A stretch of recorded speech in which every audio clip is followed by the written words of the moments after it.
नमस्कार, मेरा नाम आलोक है। आप लाइव स्ट्रीज देख रहे हैं। बिहार में अब मंत्रिमंडल का गठन हो चुका है। सभी मंत्रियों को उनका उनका विभाग भी दे दिया गया है और अब सरकार बनकर तैयार है। एनडीए को प्रचंड बहुमत मिली, लेकिन अभी भी सवाल है। विपक्ष का यह सवाल है, विपक्ष के सवाल को लेना भी चाहिए। श्री जलेश गणेश्वर जी हमारे साथ हैं। विपक्ष ठीक है, जो भी है मजबूत रहे, जनता की आवाज को बुलंद करे, इसकी हम कामना करते हैं। बिल्कुल, तभी तो काम हो पाएगा, तभी लोकतंत्र की खूबसूरती खूबसूरती होगी। चाहे और जनता की पहरेदारी, जनता के लिए सरकार की पहरेदारी भी है। ये जरूरी भी है, ये जरूरी भी है, सुनिश्चित भी है।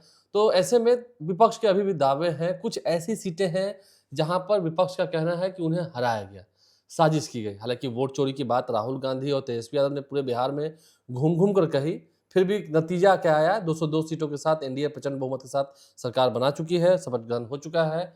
और कई ऐसी सीटें हैं जहां पर बात तो है, सवाल खड़े होते हैं। आरजेडी ने इसे लेकर सवाल खड़े किए हैं।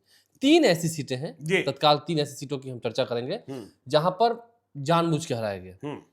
आरजेडी का आरोप है, आरजेडी का दावा है और तथ्य भी पेश किए गए हैं।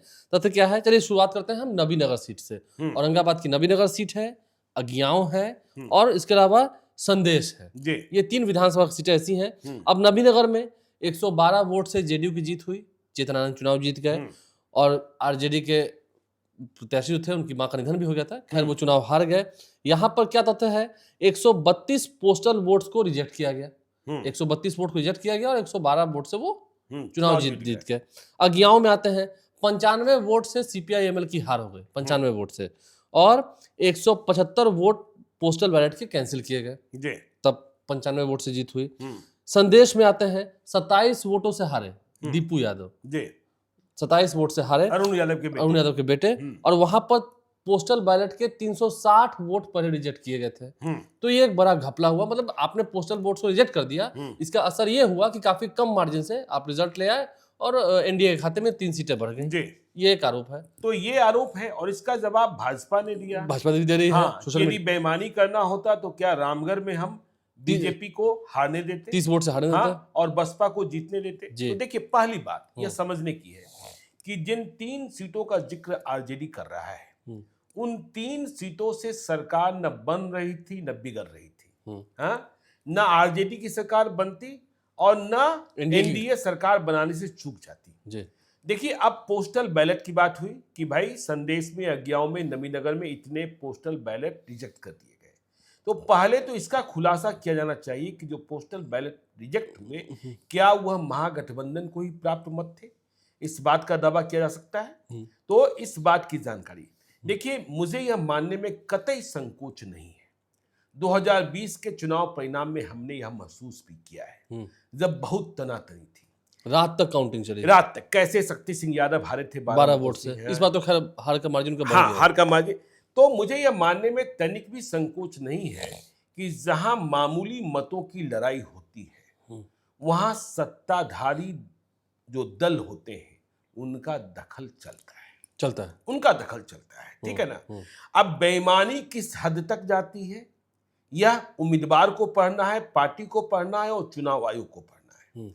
लेकिन इन 3 सीटों से तेजस्वी यादव मुख्यमंत्री नहीं बन रहे थे और इन 3 सीटों से नीतीश कुमार मुख्यमंत्री बनने से नहीं चूक रहे थे। कितना बड़ा जनादेश है, इस बात को आप समझते हैं। आकलन लोग कर रहे हैं। हाँ, आकलन किया जाना चाहिए, एक वोट की पहरेदारी। और देखिए, ऐसा पहली बार नहीं हुआ है कि इतने कम मतों के अंतर से जीत हार हुई है। देखिए, हम पुरानी चीजों को याद रखते हैं, और उन पर चर्चा करते हैं।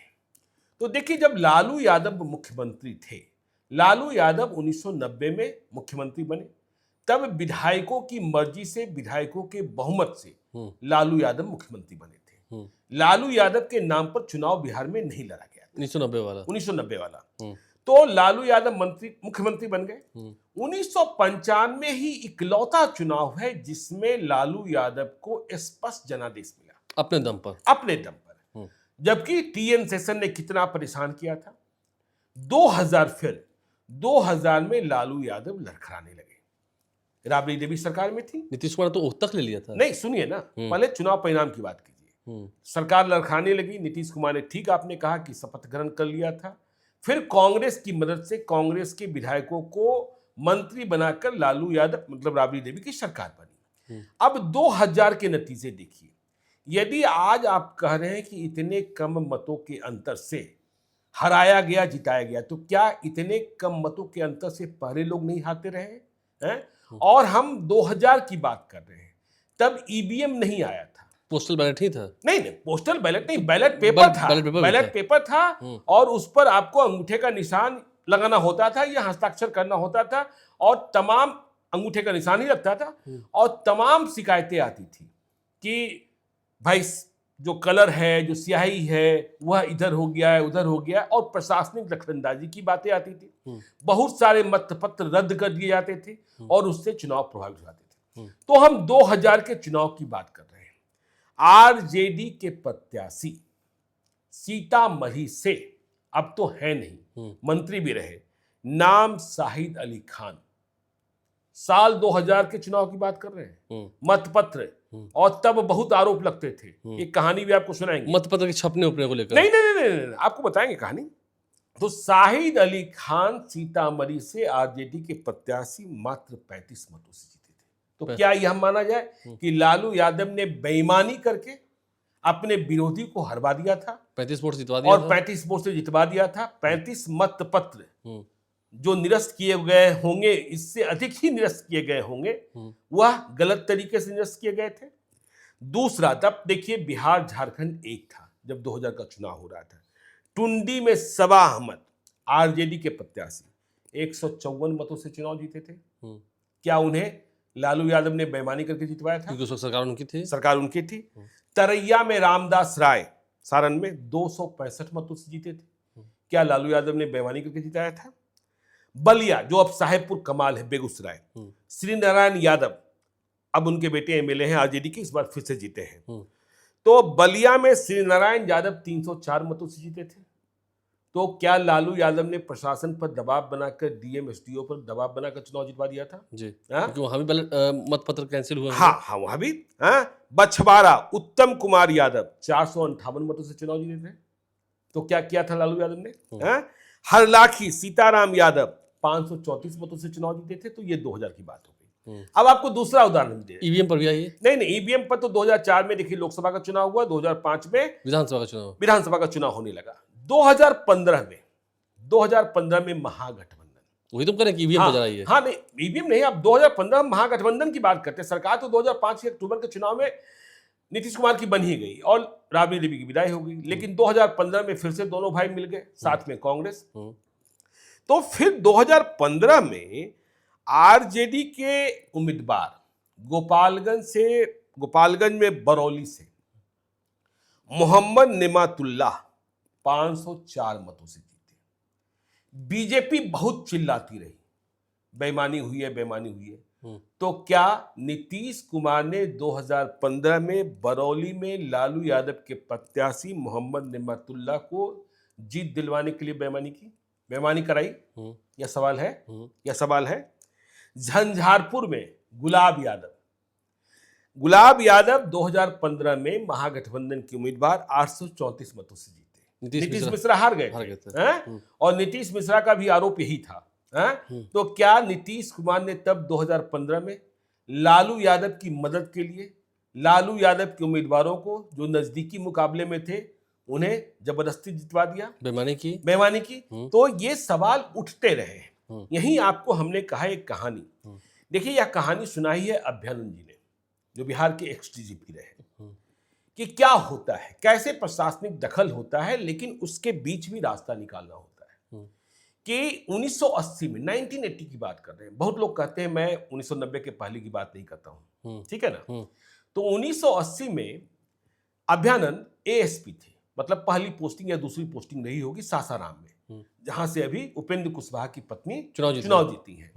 तो सासाराम में बाई इलेक्शन हो रहा था विधानसभा का, और विधानसभा के चुनाव में एसडीओ जो होते हैं वह रिटर्निंग ऑफिसर होते हैं, और तब बैलेट पेपर पर चुनाव होता था, कांग्रेस और सामने में विरोधी विपक्ष, ठीक है। तो चुनाव संपन्न हुआ, मतगणना। तो देखिए, मतगणना, अभ्यानंद अपनी याद को साझा करते हैं कि सुबह से बहुत ही जटिल प्रक्रिया होती थी। एक एक बैलेट बॉक्स खुलते थे, काउंटिंग एजेंट्स होते थे, एक एक वोटर्स मतलब जो बैलेट पेपर होते थे उन्हें गिनना पड़ता था, सारे जो काउंटिंग एजेंट होते थे उन्हें दिखाना होता था। तो सुबह से प्रक्रिया शुरू हुई, रात तक प्रक्रिया चल रही थी। अंतिम चक्र की मतगणना और नतीजे करीब करीब स्पष्ट थे, ठीक है ना। नतीजे करीब करीब स्पष्ट थे और कांग्रेस पार्टी जो सत्ताधारी पार्टी थी वह हारती हुई दिखाई पड़ रही थी उस उपचुनाव में। तो सत्ताधारी पार्टी के जो काउंटिंग एजेंट्स थे, उनके समर्थक थे, वे नाराज होने लगे थे, वे उदासी होने लगे थे। जो विपक्ष जीत रहा था वह प्रसन्नचित्त थे। तो अभ्यानंद को लगा कि नतीजा निकल ही गया है, अब कुछ होना नहीं है। अंतिम चक्र की मतगणना सब कुछ शांतिपूर्वक, थोड़ी बहुत नारेबाजी हुई थी। तो पास में ही उनका सरकारी बंगला था, तो उन्हें लगा कि 10 मिनट में डिनर करके आते हैं। तो वे चले गए डिनर करने को। जैसे ही वह डिनर करने के लिए बंगले पहुंचे तो उन्होंने देखा, तब मोबाइल आया नहीं था, कि फोन की घंटी बज रही है और लगातार बज रही है। तो उन्होंने कॉल रिसीव किया तो मालूम हुआ कि काउंटिंग सेंटर पर इतना हंगामा हो गया, सारे बैलेट पेपर फाड़ दिए गए हैं और लड़ाई हो रही है, मारपीट हो रही है, एसडीओ साहब को भागना पड़ रहा है। तो अभ्यानंद फिर वापस जाते हैं।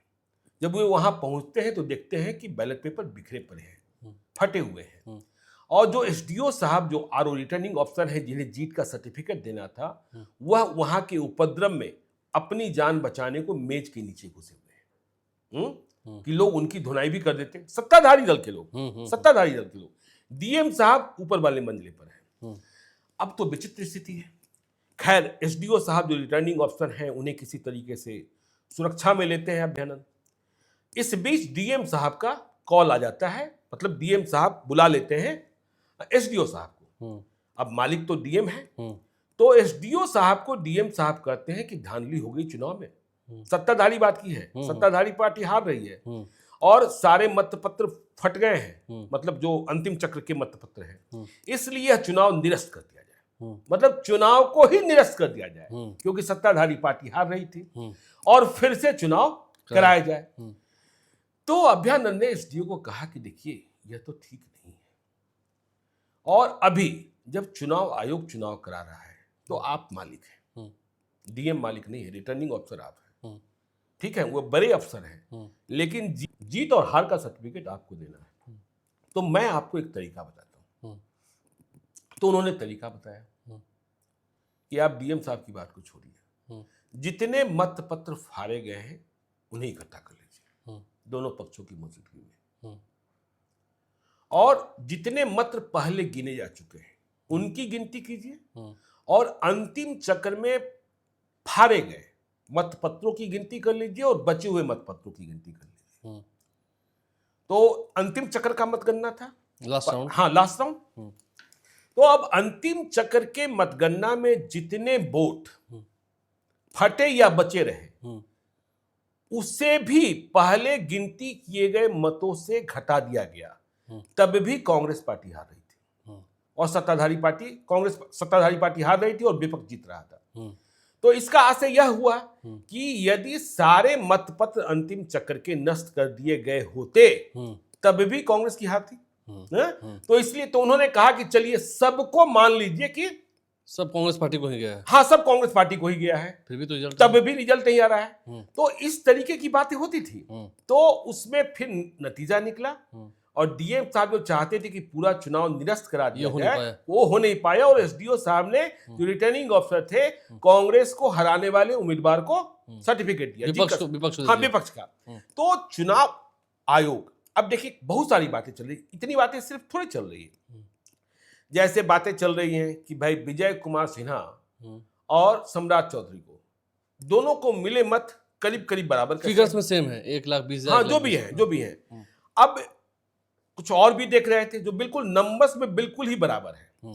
अब सोचिए कि इस तर्क का तो कोई उदाहरण, मतलब इस तर्क का क्या जवाब है कि आप मैट्रिक की परीक्षा में शामिल होते हैं, एक स्कूल के परीक्षार्थी हैं, आपके बराबर दूसरे को नंबर नहीं आता है क्या? आता ही, कोई टाई कराता है। हाँ, आता ही है ना। पहले पायदान पर 2 व्यक्ति आता है। हाँ, नहीं, पहले पायदान पर नहीं, छोड़िए ना भाई, 60 नंबर में फर्स्ट डिवीजन, 60 नंबर आने वाले भी बहुत होते होंगे, 45 नंबर आने वाले भी बहुत होते होंगे। तो 243 में अब यह चुनाव आयोग का दायित्व बनता है। देखिए, मैं फिर कह रहा हूं, जो आपने प्रारंभ में कहा कि विपक्ष ने आवाज उठाई है, तो विपक्ष को केवल ट्विटर पर लिख करके, हैंडल एक्स पर लिख करके चुप नहीं हो जाना चाहिए। अपना पलड़ा झाड़ना चाहिए। नहीं, उससे तमाम सबूत जुटाने चाहिए, तमाम सबूत जुटाने चाहिए, और फिर जो न्यायिक प्रक्रिया है क्लेम करना चाहिए, ठीक है, क्लेम करना चाहिए जो न्यायिक प्रक्रिया है। और देखिए, हम क्यों कह रहे हैं कि देखिए क्यों आप पिछड़ जाते हैं। एसआईआर पर इतना बड़ा आंदोलन हुआ, ठीक है, वोटर अधिकार यात्रा याद कीजिए। एसआईआर चुनाव का मुद्दा नहीं है, यह हम और अजीत द्विवेदी बार बार कह रहे थे। आप भी ग्राउंड जीरो पर थे। किसी ने आपसे यह शिकायत की कि मेरा नाम नहीं है, या कोई वोटर लौट रहा हो, कोई वोटर लौट रहा हो, मतलब मेरा नाम नहीं है? या फिर इसको भी छोड़ दीजिए भाई, सबसे पहले विपक्ष को यह बताना चाहिए कि जब फाइनल वोटर लिस्ट का प्रकाशन हुआ, उसके बाद कितनी आपत्तियां और कितनी शिकायतें कांग्रेस और आरजेडी ने दर्ज कराई। आपने दर्ज ही नहीं कराई, नहीं, लेकिन एक बात है इसमें, जो मशहूर पत्रकार हैं योगेंद्र यादव, उन्होंने दिल्ली में कुछ ऐसे साक्ष्य दिए थे सुप्रीम कोर्ट में जाकर, जिसके बाद आपको मामला पता होगा कि हम जब दोनों पक्ष की बात करें, मामला वहां पर संगीन हुआ था। और उसके बाद तब फिर सुप्रीम कोर्ट ने कहा था कि आधार कार्ड को आपको उसमें बिल्कुल लेना नहीं, मानकों में लेना होगा। वो यह मसला था कि आधार मान्य है कि अमान्य, आधार पर सब कुछ, मतलब आधार पर ही आप सब काम करेंगे और आधार को आप वोटर के लिए नहीं मानेंगे, तो ये गलत था। था। योगेंद्र यादव ने वह लड़ाई लड़ी, ठीक है ना, तो ये बड़ी बात है। तो इसलिए यह आरोप, तो हम कह रहे हैं ना कि भाई आज यदि नीतीश कुमार पर आरोप लग रहा है, तो क्या लालू यादव ने तब राजद के लिए बेईमानी की 15 में, और 15 में क्या नीतीश कुमार ने लालू यादव के उम्मीदवारों को जितवाने के लिए बेईमानी की? तो ये एक सवाल है, अगर एक उंगली किसी पे उठाएंगे तो बची हुई 4 उंगलियां आपकी तरफ भी इशारा करती हैं। बिल्कुल, ये तो कहा गया है। तो बहरहाल आरजेडी के इस पोस्ट पर जो विवाद हो रहा है, चर्चा हो रही है, उसमें हमने भी अपनी बात रखी है, अपनी बातें समझाने की कोशिश की है, क्लैरिफाई, पुरानी बातें हैं, उसकी भी चर्चा की है। हम लोग तो खैर ये कहाँ क्लोज फाइट तो होता ही है, तो फिर 12 वोट से शक्ति लगा दी है आपको। भाई सीपी जोशी एक मत से हार गए थे, उन्हें मुख्यमंत्री बनना था जी, उन्हें मुख्यमंत्री बनना था। ममता बनर्जी पश्चिम बंगाल में हार गई थी। हाँ, हार गई ना। मधु कोरा नहीं याद है आपको, कैसे एक मतलब अकेले जीते हुए मुख्यमंत्री बन गए थे। हाँ जी, आप लाइव के साथ बने हैं। इस पूरी चर्चा में आपको क्या अपनी बात रखनी है, वो भी आप कमेंट बॉक्स में जरूर लिखें। हमारे चैनल को सब्सक्राइब कर लें, साथ साथ फेसबुक पेज भी लाइक करें। नई सरकार का गठन हो गया है, सभी ने अपना पदभार ग्रहण कर लिया है। अब तो शपथ ग्रहण और जो बाकी औपचारिकता है विधायक की, वो होनी है। सबको पोर्टफोलियो मिल चुका है। सम्राट चौधरी गृह मंत्री, लोग बाकी बातें बाद बताएंगे। लोग कह रहे हैं। बहुत धन्यवाद। हमारे चैनल को सब्सक्राइब कर लें, बने रहे लाइव के साथ। धन्यवाद।